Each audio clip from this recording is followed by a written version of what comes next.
Lucera ancora, con grande classe, poi ruba palla, il Montenegro lo fa ottimamente con Rossomando, parte il Montenegro, attenzione, Rossomando si propone tra le linee viziose del lancio lungo su Fatta, la mette giù Fatta, poi bravo qui a mettere il pallone su, va giù intanto, calcio di rigore per il Montenegro, l'intervento da parte di un difensore del Bagheria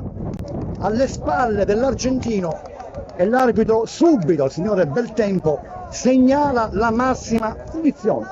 E ora il Montelepre ha la enorme e grande possibilità. Allora attendiamo Pierce che praticamente andrà a battere il calcio di rigore. Cammina sulla linea di porta, Pierce che prende una breve rincorsa, attendiamo il fischio del direttore di gara. Parte Pierce,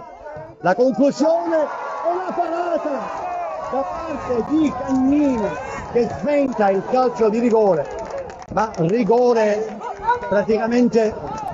debole, angolato, ma facile l'intervento di Cagnina e quindi il Montelepre perde la possibilità di portarsi in vantaggio, clamoroso il rigore fallito. Ora Rossomando lancia Pierce, entra in area l'Argentina, la mette nel mezzo, pallone per la conclusione, il doppio palo da parte del Montelepre, poi si salva in calcio d'angolo la squadra del Bagheria, incredibile, subito dopo il rigore la dea bendata e con la maglia nerazzurra, doppio palo in una conclusione di Costa, protestano i tifosi giallorossi, poi Perricone lancia a cercare Gio, attenzione a Gio, prova la botta, c'è una respinta, attenzione adesso c'è il Bagheria che va a segnare e si porta in vantaggio, non riusciamo a capire chi abbia fatto gol per la squadra ospite che al minuto 43 recupera il Bagheria,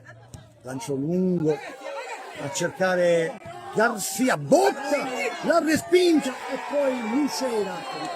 la mette alle spalle di Bordignon e arriva il raddoppio del Bagheria. Botta di Garcia, respinta di Bordignon e Lucera la mette in rete. 2-0 per il Bagheria al 33esimo.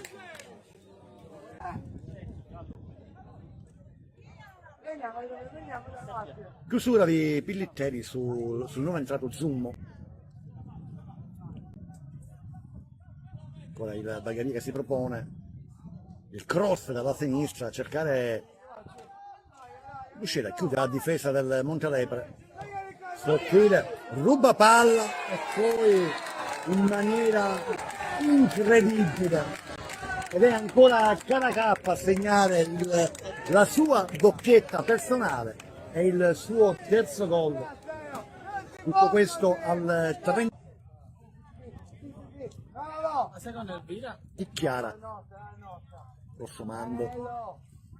pallone per Pillitteri,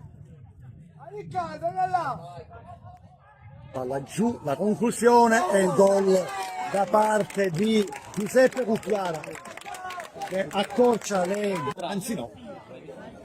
invio di Cagnina, saltano in due, pallone su Pierce che prova a lanciare Rossomando, chiude però Bartolone, poi Vizzoso,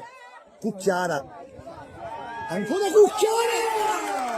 incredibile, doppietta di Giuseppe Cucchiara al 44esimo in corso e Cucchiara realizza il secondo gol, ancora Giuseppe Cucchiara, finale incredibile con il Montelepre